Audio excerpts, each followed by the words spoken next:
You're listening to Sox in the Basement, a production of the Broadcast Basement Limited, where every show is 30 minutes of good and comes from a basement bar on the south side of Chicago.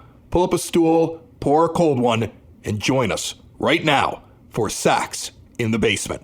Heard everywhere podcasts can be found, and always at soxinthebasement.com. I am dreaming of Hawaii, although I will have to buy a ticket. You may not have to buy a ticket.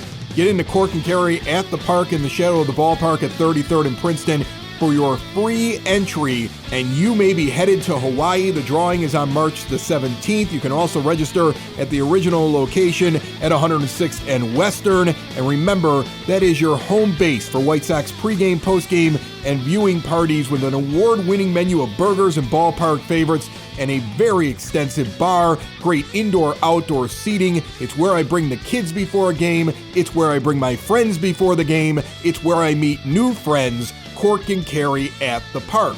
And enjoy that $5 Kona draft right now at Cork and Carry. They're helping out with the trip. Meanwhile, the surprise entrant, Seattle Mariners, in now on Dylan Cease, supposedly. It is Bob Nightingale, so you don't know how true it is. Bob could be trying to work for the White Sox here, as we've seen him do before. Generally, though, it comes from Jerry Reinsdorf. So unless the old man's involved, maybe it's a real thing. But I do find it funny, my friend, that as the Mariners have supposedly dipped their toe into the Dylan Cease sweepstakes, that immediately one comment on MLB Network, I believe it was, about the idea that what Bob was reporting could not possibly be true, that there's no way that the Mariners would give away one of these two young starting pitchers that they already have in the majors, Brian Wu or Bryce Miller. Why would they give up either one of those? So that's just preposterous. And then every blogger and podcaster that could possibly repeat it went out and immediately started telling people there's no way it's Bryce Miller or Brian Wu in a deal for Dylan Cease. And I'm telling you right now, that's the biggest problem with trade season. Look at the original quote, and I'm going to read it for you, and then I want to get into it.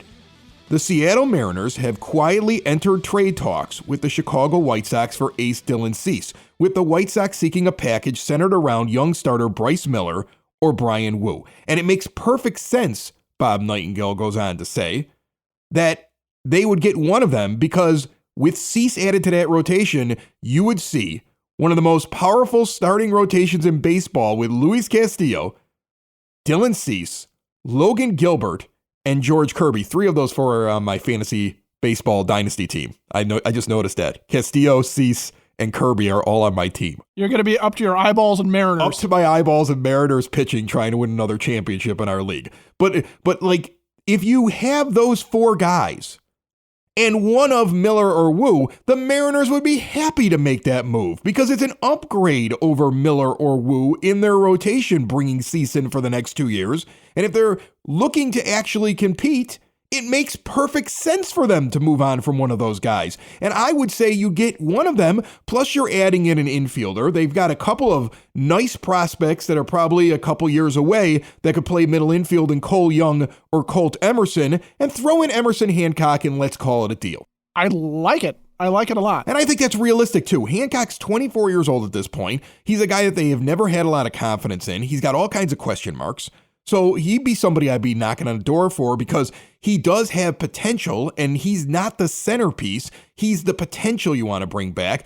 Take your pick of the middle infielders I just mentioned in Young or Emerson, and they're also somebody, they're both at the single A level. One's at A+ and one's at A ball, according to what I have here on the list. One's 20 and one's 18. They're not helping you immediately. But then add in Wu or Miller, and that guy becomes a staple in your rotation long term. And what have we been looking for? Something like that added to the team. And then all they have to do is go out and sign Michael Taylor or another outfielder to fill right field for this season and possibly 2025. The whole thing with you're never going to get Bryce Miller, you're never going to get Brian Wu, but why not? Why can you go out and get one of the top pitching prospects off of one of these other teams, but you can't dare get a guy that's actually already in the major leagues who Dylan sees as an upgrade over?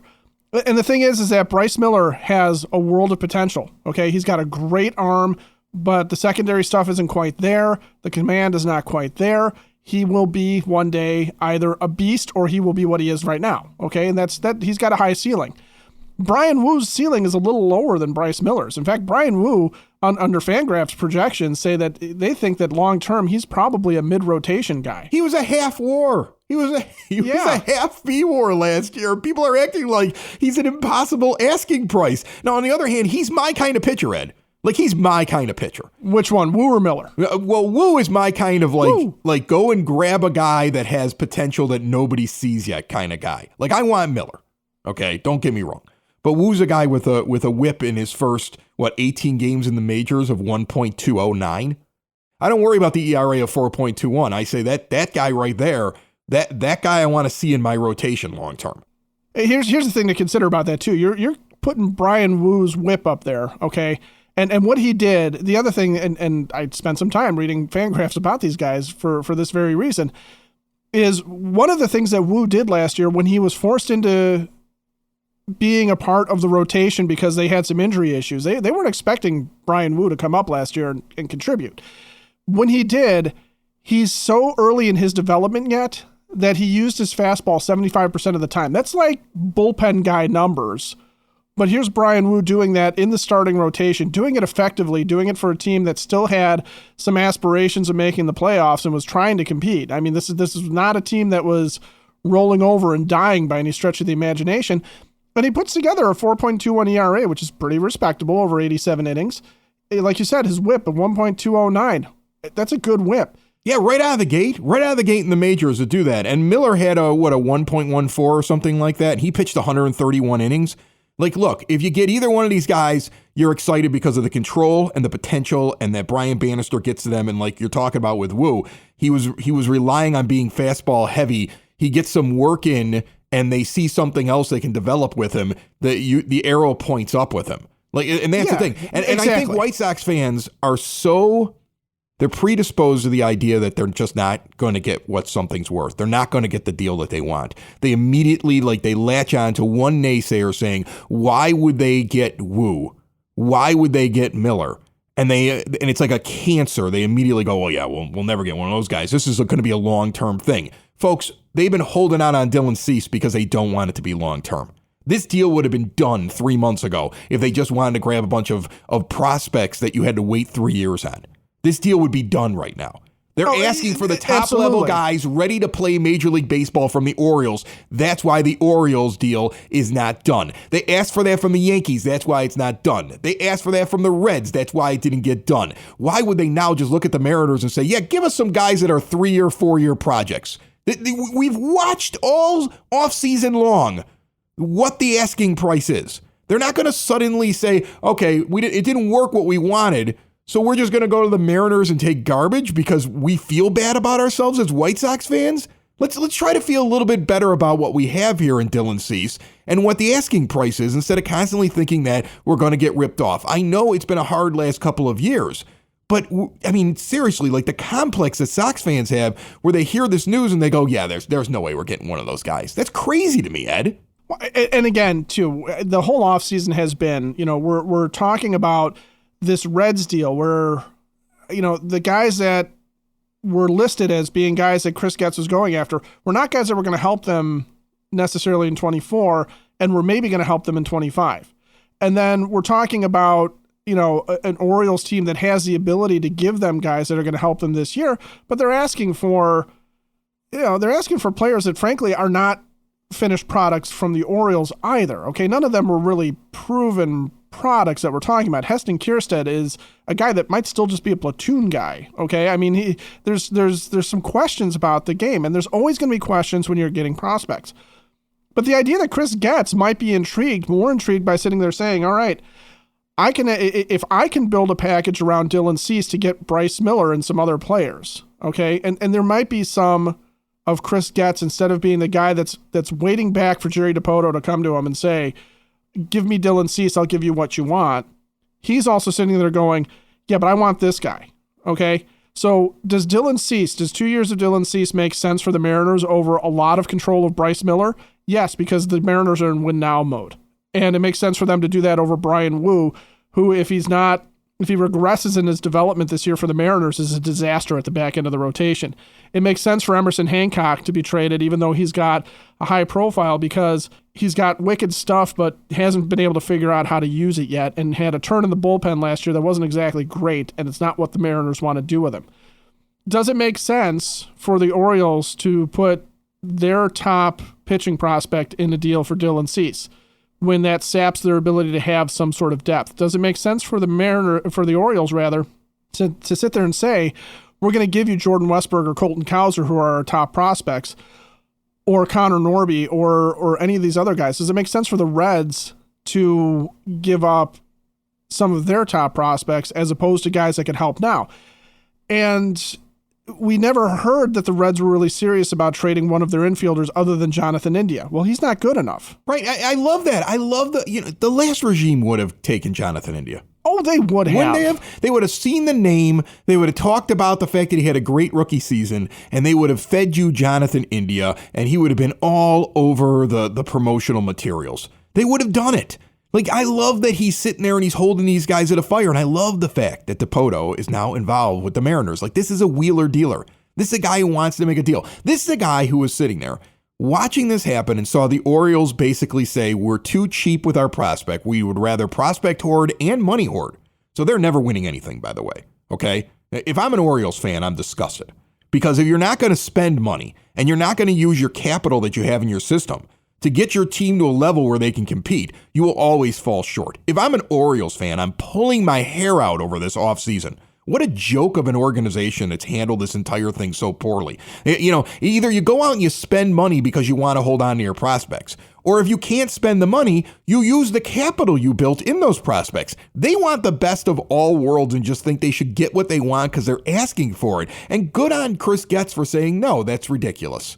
You know, I mean, we all run into people that have ridiculous ideas, live in their own fantasy world, have a strange, skewed sense of reality, and look right at you and think that they're making sense when you know they're the crazy person and you're not. And that must be what it's like for Chris Getz to talk with the Orioles right now. So DePoto sees that and he goes, oh, hold on a second. I'd like to have Dylan Cease. I wonder what they're interested in. And so he goes after it and says, let's start talking. Now, I think the Nightingale thing, because he always seems to be a mouthpiece for the White Sox, is the White Sox making it very clear it's going to be one of those two guys. That's Chris Getz saying, it's going to be one of those two guys, Bob, or otherwise we're not going to get anything done. Exactly. And when you don't know if the Mariners are ready to do that. So they're either now hashing out the package around one of those two guys, choosing which one of those two guys is going to be, or the thing's already dead and we just don't know it yet. And that's the thing that sucks about off-season baseball, because this thing could already be over. They could have had their last conversation already, and the Mariners could have said, yeah, we just thought we could have given you scraps. And Chris Getz goes, what would have given you that impression after everything you've seen me do for the last 4 or 5 months? If I was going to go get scraps, there were better scraps already offered, because trust me, the Mariners don't have a lot of what the White Sox want. It would have to be very specific players that they were handing over to the Sox for the deal to make any sense whatsoever. And they don't have their highest prospects are all at the A level. And that's not what Getz has been looking for. He's been looking for high prospects that are close to the majors. And they don't have that. So it's got to be somebody who's actually made it to the majors for the Mariners to play ball. And if they think otherwise, they're delusional and weren't paying any attention. So I would think that a guy who pulls off a ton of trades, like this GM, Jerry DePoto, out in Seattle, who you constantly see with these very creative multiplayer deals. He just made one with the Twins. Yeah, I would think that guy doesn't dip his toe into the water or make the phone call unless he already understands what the Sox are asking for. And that's why when I hear the rumor, I actually feel better about the idea that Cease could go to the Mariners and the Orioles, because the Orioles just seem to be a stupid organization, poorly run for decades, bad ownership, and a bad idea of what they have to spend to get a guy like Dylan Cease. I'd rather have the White. I know everybody keeps going, you have to trade him. You have to trade him before the season starts, because otherwise he'll look terrible. And there's that negative White Sox feeling again. There are White Sox fans who believe that Dylan Cease sucks. They think Dylan Cease sucks. They think he had one good year 2 years ago. What happened in the back half of last year is what Dylan Cease is. And they think he's going to go out on the mound, have a 6 ERA, and they're going to get nothing for him. They think Dylan Cease sucks. I don't think Dylan Cease sucks. I think he's a really good pitcher, a highly durable, effective pitcher who kind of lost some heart the way that things were going at the end of the year, probably didn't put his best foot forward, and probably didn't have the right people around him to support him as that was going on as a pitcher, because he still is a very young pitcher. I believe in Dylan Cease, and I would rather him start opening day than cave to an idiot organization like the Orioles or give away one of your best players for peanuts. If you are a small business owner and you're looking to increase the benefits for your employees, or you're looking to change the insurance setup, you want to give Butch Zemar and Elite Benefits of America a call. Butch has been on the show before. He's a great guy, Southsider. He's been doing this thing for a long time, and he can help you. He can help your company. He can help your individual employees. Increased premiums and out-of-pocket expenses are out of control. So let Butch come up with a plan specific to you and your company. It doesn't cost you a thing, and you can work on this any time of the year, whether you run the benefits program for your company, own the company, if you buy insurance on your own. You don't need to be a business owner. Give Butch a call. If you're retirement age and you're trying to figure out what to do with your medical coverage, give Butch a call. It costs nothing. 708-535-3006 or visit elitebenefits.net. Fangraphs has an interesting breakdown of the Mariners right now. Their latest opening day roster projection, including Polanco now, has 14 of their 26-man roster acquired via trade. That's crazy. Right? 6 of them this offseason so far. But of their starting pitchers, 4 out of 5 of them currently are homegrown. Right. So you could take that 2 different ways. You could take that as they value their pitching so much that's why these guys make it all the way through their system and make it to the major leagues, or could be an indicator that the team likes trading. And that's what I think, because they love with this guy.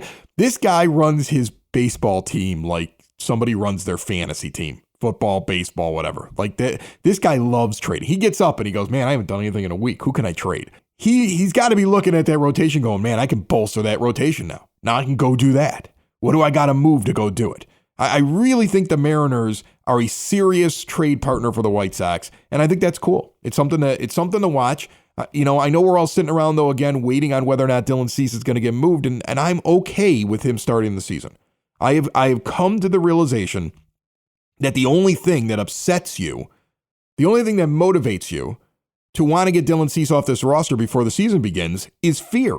That's it. You're afraid that he'll be bad. Things have gone so badly over the last couple of years that you are shell-shocked and just believe that he will come out and be terrible. And I think that Chris Getz probably has that conversation with himself. He probably sits there and says, what do I believe in on this team? And if he believes in Dylan Cease, if he wants to say, look, this is my best chip, and I don't want to throw the baby out with the bathwater here. I want to get what I'm supposed to get, and otherwise I've got him for 2 years. And if I've got him for 2 years and I've got a guy at the top of my rotation for 2 years, and it is what it is, but I'm not just going to give him away. I support that thinking. I don't know if it'll work out, but I would rather him go for it with Cease and start the season than give him away for less than what he's worth, because a team thinks he'll blink because he's a first-time general manager, and everybody's saying, well, you got to get rid of him. I don't think I would do that. I think I would sit there and say, nope, this is what I want. If you're not going to give it to me, the guy starts opening day. If you want him, this is the asking price. If I never get my asking price, he's pitching for me in 2024. He's pitching for me in 2025. And then that's life. Because, and that's the other thing. I mean, we can get into a big discussion about it, but there are a group of fans that are always out there saying to themselves, well, we only have this many years left, so we've got to give value now because we just don't want to lose the guy. Well, that's the case with every player. Every player on this team, at some point, their contract's going to run out. They're going to face a career-ending injury or a career-altering injury. They're going to hit their best year, and then they're going to decline afterwards. Every single player on this team, every single player in Major League Baseball is going to get to that point. I understand trying to predict things, and I understand trying to get value, but you also just can't say, I got to make a trade because in 2 years, the guy's going to be gone. I understand why people think that if they believe it's a long-term rebuild, but I haven't seen moves by Chris Getz that make me think he's going long-term. If he was going long-term, the deal would be done already, and he would have a plethora of maybes. And we'd be waiting for 3-4 years, just like when everything got tossed upside down in that supposed rebuild almost a decade ago. That's what makes me feel like you don't move him for nothing, Ed. And it's okay to wait. Everybody wants to just say it's wrong to wait. If he's there on opening day, the offseason's a failure. I think it's a greater failure to get rid of a cost-controlled pitcher at the top of your rotation for peanuts. I think that's a greater failure because you're motivated by fear. You're motivated by the what ifs in the world, and you're not making clear decisions. And I think in anything, in business, in life, in love, in baseball, you can't make your decisions motivated by fear. No, this is a shell-shocked fan base that has seen Yoan Moncada fizzle out, that has seen guys get hyped up that never emerge. And what we have to understand is that the fear is coming from the fact that we trusted a front office that would never, ever, ever throw shade on their own prospects, okay? We trusted a front office that anointed Oscar Colas in spite of the fact that the rest of the baseball world saw this guy's chase rate, saw how much this guy had swing and miss potential in his bat, but fell in love with him crushing home runs, fell in love with his ability to hit the lower levels of the minor leagues, and the fact that he had done something in Japan. You saw it. I mean, we were the perfect example on this show of the Oscar Colas thing. I had a buddy of mine that was following him around in the minors, sending me videos from his seat of towering home runs, and I'm all excited about him. And you're like, oh my gosh, they're beautiful home runs. Right, and you're like, look at his chase rate. Look at this. Like, you were the Mr. Negative last offseason about him. Oh, yeah, you were calling me a wet blanket the whole 9 yards. And you were right. You were right. That was the thing. You were 100% right about it. And at least my general manager now is saying, yeah, he's not starting this year. Like, I don't really care what work he's doing in the minors. Like, that kid's got problems. He's got to work out. Yeah, there's a reason why we don't hear about Yoelqui Cespedes, okay? There's a reason. But the fact is that the Hahn regime would never tell you there was a hole in Yoan Moncada's game, even though everybody could see it. The Hahn regime would never tell you that they made a trade for a catcher that's going to be the future of our team, and Corey Lee, supposedly, who's a guy who everybody says he can catch the ball and he might be good enough as a receiver to stick as an everyday catcher, but he's never going to hit, right? And what did we see last year? The guy came up, was good behind the plate, can't hit. Right. So it's where I think we have to get over our fear is to understand that this is how baseball teams work when they really want to get something done and when they really want to build something, is that they don't chase sexy names. They don't chase pipeline names. They don't make moves just to make moves. And they especially don't sit there and say, I have to move someone just because of contract issues. Right, because Rick Hahn, what was Rick Hahn doing, and what were Kenny Williams and Rick Hahn always doing? They wanted to win the trade that day. They wanted people to sit there and say, look at that. They got this guy that was on this list, and they got this guy that was on this list, and they got this guy, and they won. And then 2 years later, you find out that they weren't able to develop the guy, and he wasn't what was promised. But they just wanted to win in that moment. And we complained about that so many times over the last couple of years. And that's why, even though, again, this is not the general manager that I wanted, at least he's the general manager that walked in and said, okay, I've been watching this for a while, and all these guys over here on this list of people that we've been pushing, take them off the list. They're not that good. We don't actually have a future at this position. We have holes over here. We need to get back to basics. I need to bring in basically a whole other infield. Meanwhile, if you're listening to this, you may want to try out a whole new way to make a craft cocktail. This week, if you go to soxinthebasement.com and you click on store, not only will you see the veteran-owned coffee shop that we featured last week on Sox in the Basement, you're going to see Camp Craft Cocktails. Now you can be your own bartender and not have any skills whatsoever. All of the ingredients are right there. All you do is add the liquor. Impress your friends, because trust me, just one Camp Craft cocktail setup is going to serve all your buddies. Everything from an old fashioned to a pineapple jalapeno drink, Mother's Mule or Sangria, check it all out, soxinthebasement.com. Click on the store currently in the menu bar. Take a moment and look up the White Sox 40-man roster and look at the difference in the infielders that are currently listed on this roster compared to what you had before. There's a lot of names that aren't on that list anymore. There's no Zach Remillard. There's no Romy Gonzalez. Romy Gonzalez was Ben Zobrist 2.0 last year. Oh, yeah. Remember that? And he's that? not on the 40-man roster anymore. I mean, that tells you that one guy evaluated these guys very differently than his predecessor. That's what makes me feel some positivity. I feel like this general manager, whether or not he was in the organization or not, I mean, it's like blaming the guy on the fries in the McDonald's. You're blaming that guy for the entire building, for the fact that there's roaches, for the fact that the roof is caving in, for the fact there's potholes in the driveway, for the fact that the wait times are 20 minutes for your McNuggets. Like, you're blaming the guy on the fries. And his only job was fries. And he didn't get a decision. Like, when they had a meeting and they're like, okay, guys, what do you want to do? People ranked higher than him continued to push the same way of doing things that they had done for decades.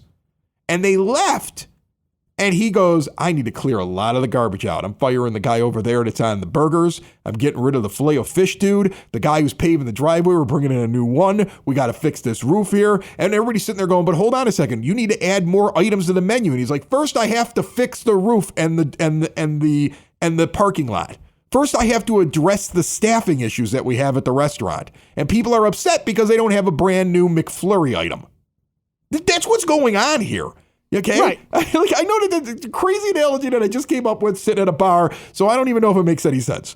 But not really, but I see where you're going. You see where I'm going here? I mean, like, we have a guy who you're blaming him for what was going on in the building when he really wasn't the guy who got to make the decisions.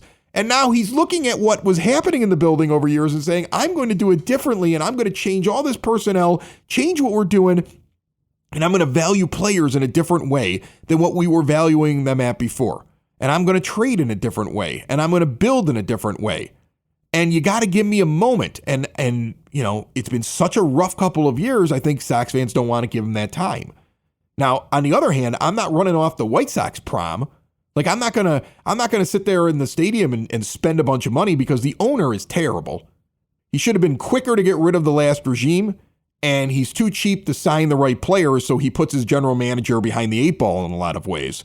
So Getz has to go in a certain direction where it'd probably be easier if the old man would allow him to sign the kind of contracts that big boy clubs sign. It would be a lot easier for Chris Getz to do his job. So at this point, if they're not going to be good, well, I'm not going out and getting a full season ticket plan. That's crazy. Why would I give money to that guy?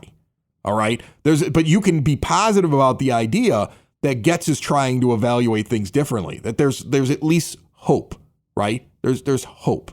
I don't know if it's going to work out, but there's hope. And I think the idea of holding on to Dylan Cease if you don't get the right deal should give you hope, because it tells you that your general manager has hope.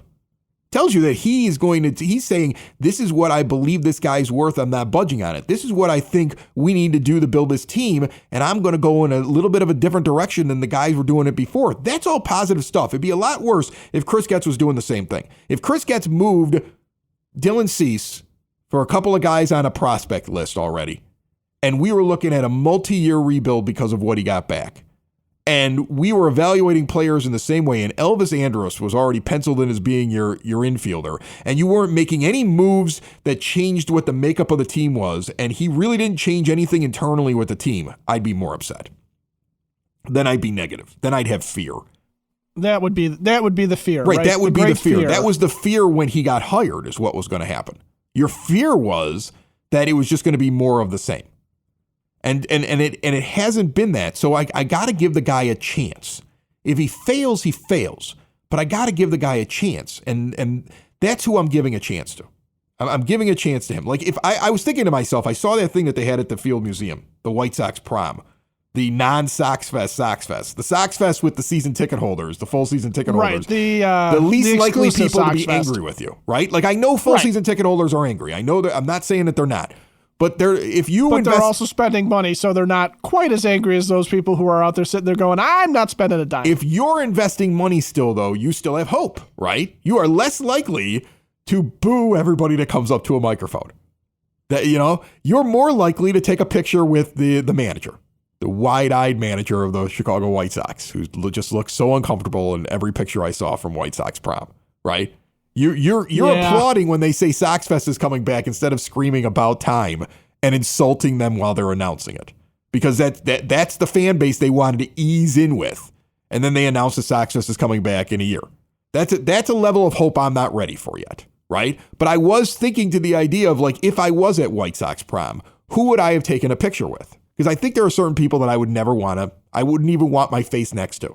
Like, I would have a picture with Chris Getz if he would let me, though, because I still have belief that he could do something. You know what I'm saying? Like, I would be like, yeah, him. Players, maybe. Just a few of them. Right? Like, I'd probably get a shot or two with some of the players that I believed in. Not all the players, right? Like, I honestly believe that Yoan Moncada is not going to be on this team next year, and I've been unhappy with everything that he's done, so I probably wouldn't take a picture with him.